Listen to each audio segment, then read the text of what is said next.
تحریک انصاف کے اندر کیا چل رہا ہے، اختلافات کیا چل رہے ہیں؟ اختیار ولی خان صاحب کہتے ہیں کہ ساری کی ساری تحریک انصاف جو ہے وہ ہمارے ہاتھ میں ہے، اور جو آنے والی ترمیم ہے وہ بھی یہ خبر دے رہے ہیں کہ بہت جلد کوئی نئی آئینی ترمیم جو ہے وہ ہونے جا رہی ہے، اور اس کے لیے تحریک انصاف کے پاس کوئی بندہ نہیں ہوگا، سارے ہمیں ووٹ دیں گے۔ لطیف بھائی کیا چل رہا ہے؟ وہ تو دعویٰ کر رہے ہیں کہ ایک تو وہ کہہ رہے ہیں کہ ثبوت دیں جس نے آپ کو جو ہے 2 ارب کی آفر کی تھی، اور دوسرا وہ یہ کہہ رہے ہیں کہ ساری کی ساری تحریک انصاف جو ہے وہ 2 ارب کیا 4 ارب کیا، وہ تو کروڑوں کی گیم ہے۔ اچھا وہ اپنی طرف سے ٹھیک کہہ رہے ہیں، اچھا، کیونکہ وہ جس پارٹی میں ہیں اس میں یہ 10 15 20 50 لاکھ گیم ہے۔ اچھا ثبوتہ بندہ مل جاتا ہے۔ اچھا پاکستان تحریک انصاف کے خلاف جو کچھ ہوا یہ 2-3 سالوں میں، اگر اس کا 5% بھی ان کے ساتھ ہوا ہوتا تو میرا خیال ہے کہ ان کی یہ اپنے آنے والی جنریشن کو وصیت کرتے کہ بھئی سب کچھ کرنا، سیاست ہی نہیں آنا۔ 1999 میں جب نواز شریف نے معاہدہ کر کے باہر ملک چلا گیا تو یہ ساری پارٹی بک گئی تھی، اور مسلم لیگ قاف میں جا کے مشرف کو لے کے جس نے ٹھڈے مار کے نواز شریف کو باہر بھیجا تھا اسی کے ساتھ مل کے یہ حکومت انجوائے کر رہے تھے۔ یہ مسلم لیگ نون کی بات کر رہا ہوں، میں پرسنلی اختیار ولی کی بات نہیں کر رہا۔ یہ چونکہ اس پارٹی میں ہے اس لیے ان کی یہ جو انالیسس ہے یہ اس بنیاد پر ہے۔ اچھا جب وہ واپس آیا خود نواز شریف نے کہا، ان کو یہ یاد نہیں ہے کہ یار تسی کہندو سی کہ یار نواز شریف قدم بڑھاؤ ہم تمہارے ساتھ ہیں، کہتا ہے جب میں نے پوچھے مڑ کے دیکھا ایک بندہ بھی نہیں سی۔ ٹھیک ہے، اب یہ کوٹ کر رہے ہیں کہ جی فلانے نے یہ کہا، تو جاوید لطیف صاحب، میاں جاوید لطیف صاحب قسمیں کھا کے کہہ رہا ہے کہ بھئی ہم نے الیکشن نہیں جیتا، ہم الیکشن ہار چکے تھے۔ تو وہ ہار گیا نا؟ وہ تو نہیں، وہ نہیں، پارٹی کی بات کر رہا ہے، مسلم لیگ نون کی بات کر رہا ہے، جو کہ سچ بول رہا ہے کہ ان کی صرف 17 سیٹیں تھیں اور یہ ساری سیٹیں چھین کے ان کو دے کے ان کو بزور طاقت حکومت میں بٹھایا گیا۔ اچھا پھر داماد اعلیٰ وہ قسمیں اٹھا رہے ہیں کہ جی ہم الیکشن نہیں جیتے، مسلم لیگ نون الیکشن نہیں جیتی بلکہ ہم کو جتوایا گیا اور جتوا کے جو ہے ہمیں حکومت دی گئی۔ تو اب وہ جو کہتے ہیں نا کہ ہر بندے کے اوقات جو ہے وہ دھوبی کا پتہ جو ہے وہ عید کے دن پتہ، وہ ایک مقولہ ہے۔ تو ہم پہ جب وقت آیا اور اس کرائسس میں بھی یہ لوگوں کو خریدنے کی کوشش کرتے ہیں، اور چلو پیسے کی بات تو چلو الگ ہے، لیکن مسلم لیگ نون کی حکومت نے اور ان کی جو لانے والے ہیں انہوں نے آئینی ترمیم کے لیے جو خواتین کے ساتھ جو کچھ کیا، ہماری ماؤں بہنوں کے ساتھ جو کچھ کیا، جو ہمارے گھروں کی بے حرمتی ہوئی، چادر اور چار دیواری کی بے حرمتی ہوئی، میں کہتا ہوں کہ اگر ان میں تھوڑی بہت بھی کوئی سینس ہوتا، کوئی موریلٹی کا کوئی ایک ایوٹا بھی ہوتا تو یہ شاید اس پہ احتجاج نہ کرتے بلکہ اس سیاست پہ لعنت کرتے۔ لیکن آپ آج یہ پاکستان کو اس نہج پر لے آئے ہیں کہ پاکستان کو اکانومسٹ کی ہیڈنگ کیا ہے؟ ان کی کہتے ہیں کہ نو کریڈیبلٹی نو منی۔ اچھا، انٹرنیشنلی پاکستان کا یہ امیج بنا ہوا ہے۔ آج آئی ایم ایف کی ٹیم آتی ہے، پہلے آئی ایم ایف کی ٹیم آ کے فائنانس منسٹری میں بیٹھتی تھی، وہ پرائم منسٹر کے ساتھ میٹنگز کرتے تھے، وہ فائنانس منسٹر کے ساتھ، آج وہ ہر ادارے میں جا کے دیکھ رہے ہیں کہ کیوں؟ وجہ اس کی یہ ہے کہ ان کی کریڈیبلٹی زیرو ہو گئی ہے، اور ان کی وجہ سے، گورنمنٹ کی وجہ سے پاکستان کی کریڈیبلٹی زیرو ہو گئی ہے۔ اچھا، تو یہ اب بھی سنجیدگی کا مظاہرہ کرنے کے بجائے یہ اسی طرح اب یہ آئینی ترمیم کیا 26ویں آئین ترمیم کر کے انہوں نے کباڑا کر دیا جوڈیشری کا۔ اب یہ کس ادارے کے خلاف آئینی ترمیم لا رہے ہیں اور پتہ نہیں یہ کیا کچھ اس پاکستان کے ساتھ کھلواڑ کرنے جا رہے ہیں۔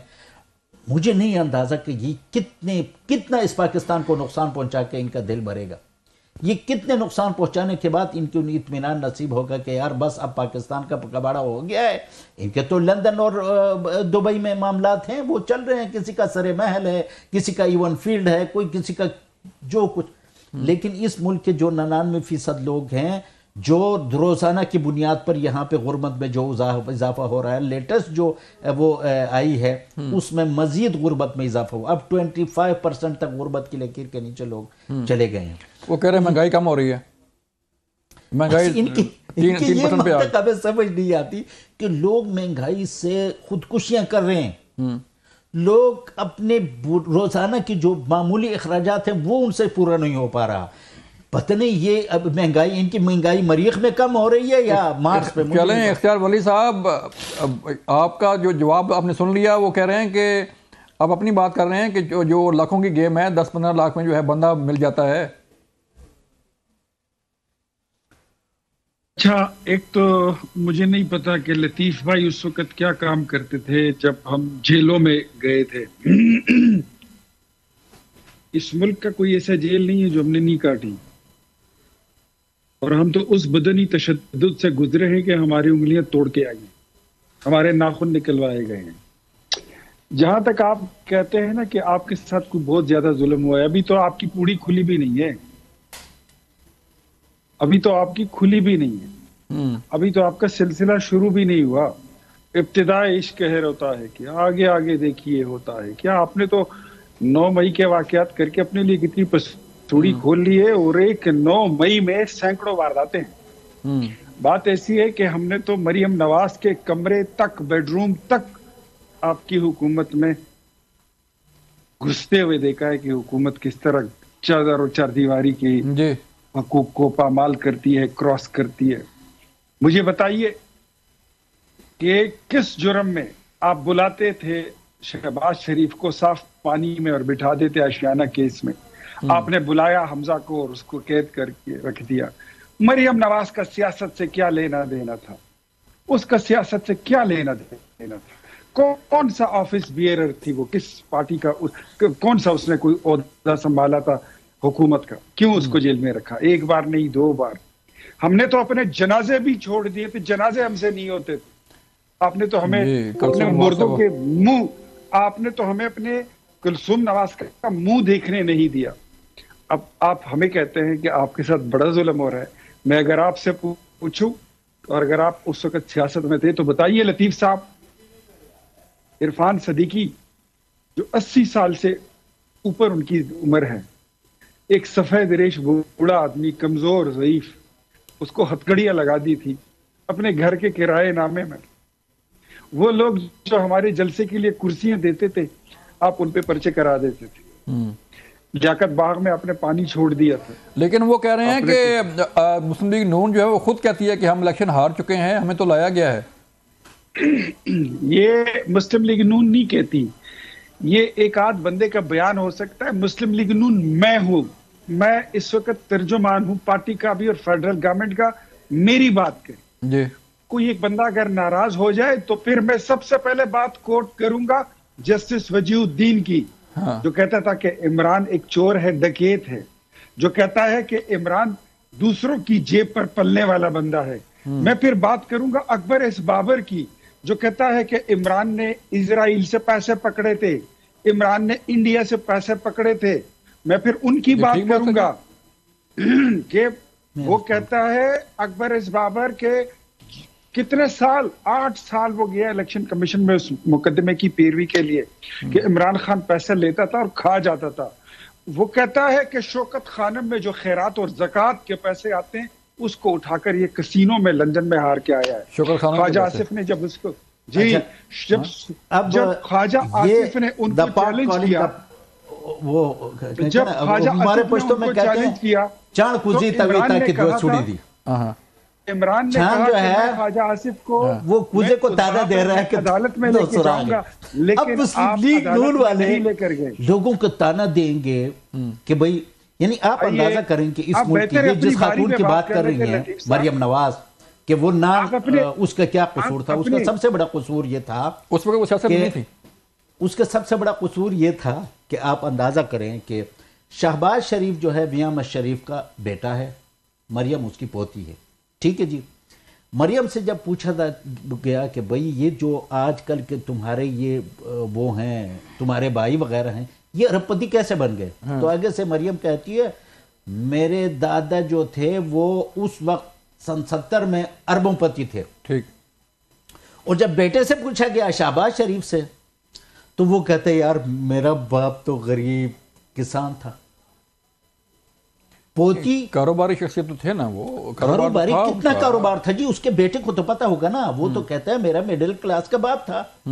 تو باپ کو زیادہ پتہ ہے یا اس کی مریم کو زیادہ پتہ ہے؟ مریم کہتی ہے کہ وہ تو اربوں پتی تھے. جی آپ کیا کہہ رہے ہیں؟ اچھا پھر یہاں پہ یہ بات کرتے ہیں جی. اچھا ان کے خلاف نواز شریف کے خلاف جتنے کیسز وہ زرداری نے بنائے, زرداری کے خلاف جتنے کیسز تھے وہ بنائے نواز شریف نے. یہ ایک دوسرے کا پیٹ پھاڑنے کی بات کر رہے تھے. آج یہ لائک ریئل بردر جو ہے وہ جو باؤنٹی ہے اس کے شیئر میں دونوں بیٹھے ہیں, شیر و شکر ہیں. وہ کہتے ہیں سر کہ 2018 کا الیکشن بھی تو دیکھیں نا, 18 میں آپ لوگ کیسے آئے تھے؟ دیکھیں جی ہم کیسے آئے تھے, ہم نے آ کے کہا, ہم پہ الزام لگا نا, ہم پہ الزام لگا کہ آپ دھاندلی ہوئی ہے. ہم نے کیا کہا, اس کا طریقہ کار کیا ہے؟ طریقہ کار یہ کہ بھئی جہاں پہ بھی آپ کو لگتا ہے کہ دھاندلی ہوئی ہے, we are ready for audit. ہم ان تمام سیٹوں کو کھولنے کے لیے تیار ہیں. یہ بھاگ گئے. آج پٹن کی رپورٹ آپ پڑھیں جی, اس الیکشن میں جو روایتی طریقے تھے وہ تو تھے ہی دھاندلی کے. 65 new methodologies were created to rig the election. یہ پٹن کی رپورٹ ہے اور اس بنیاد پہ ہے, وہ کوئی اپنی طرف سے نہیں ہے. الیکشن کمیشن کے ویب سائٹ میں جو بلنڈرز ہوئے ہیں, جو فارم 45 اور جو فارم 47 کی جو ڈسکرپنسیز ہیں, ان کی بنیاد پر انہوں نے رپورٹ مرتب کی کہ 65 نئے طریقے ایجاد کیے گئے پی ٹی آئی کو ہرانے کے لیے. اب یہ اس بات پہ خوش ہو رہے ہیں نا کہ پی ٹی آئی ہاری نہیں ہے, پی ٹی آئی کو ہرایا گیا. اب یہ فرماتے ہیں کہ ایک پولیٹیکل ورکر ہوتے ہوئے یہ فرماتے ہیں کہ ابھی تو شروعات ہے. یعنی ماؤں بہنوں بیٹیوں کو, ابھی ڈاکٹر یاسمین راشد صاحبہ 2 سال سے جیل میں ہیں. میاں محمود الرشید, ان کو اپنا وہ جو ہے وہ بزرگ تو یاد ہے, میاں محمود الرشید یا نہیں, عمر سرفراز چیمہ ان کو یاد نہیں ہے. جو ہماری عالیہ حمزہ خواتین جو جن کو گھسیٹ کر جیلوں میں ڈالا گیا. دیکھیں میں نہیں کہتا ہوں کہ یہ چیزیں جو ہیں یہ پے بیک کریں گی, یہ پے بیک کریں گی. اور یہ چیز اب تو آپ کی کریڈیبلٹی انٹرنیشنل بھی آپ ایکسپوز ہو گئے ہیں, آپ پہ انٹرنیشنل ادارے بھی اب اعتماد نہیں کرتے. کیوں؟ آئی ایم ایف تو ان کے ساتھ وہ اگریمنٹ کر رہے. کون کر رہا ہے؟ آئی ایم ایف جو ہے پاکستان کے ساتھ اگریمنٹ ہو گیا, ان کی ٹیم بھی آئی ہے پاکستان میں. آپ کہہ رہے ہیں وہ ٹیم آئی ہے, اگریمنٹ بھی کرے گا, لیکن کن حالات میں کر رہا ہے؟ آئی ایم ایف کی ٹیم کبھی ہسٹری میں پہلی بار سپریم کورٹ گئی نہیں گئی. کیوں گئی ہے اس مرتبہ؟ اس لیے گئی کہ یہ پاکستان میں جو آئین کے ساتھ کھلواڑ ہوا ہے, جوڈیشری کے ساتھ کھلواڑ ہوا ہے, وہ اس کو ریئلائز کرتے ہیں. آئی ایم ایف کوئی مارچ سے نہیں آ رہی سر جناب والا, وہ اس پاکستان کے بارے میں, اس کی اکانومی کے بارے میں بھی وہ ریسرچ ان کی موجود ہے. اس کی کانسٹیٹیوشنل جو سپر اسٹرکچر ہے اس کا بھی ان کے پاس ریسرچ موجود ہے. یہاں پہ آئین اور جوڈیشری کے ساتھ جو کچھ ہوا وہ بھی اس بارے میں ویل انفارمڈ ہے. تو اب یہ پاکستان کو اس سطح پر لے آئے ہیں کہ جب ہم انہیں کہتے تھے کہ اب اداروں کو تباہ نہ کریں, پاکستان کو ایک ریپبلک بنانا ریپبلک آپ بنانے جا رہے ہو, یہ نہ کرو, یہ 26ویں آئین ترمیم اس ملک کی بنیادیں ہلا دے گا.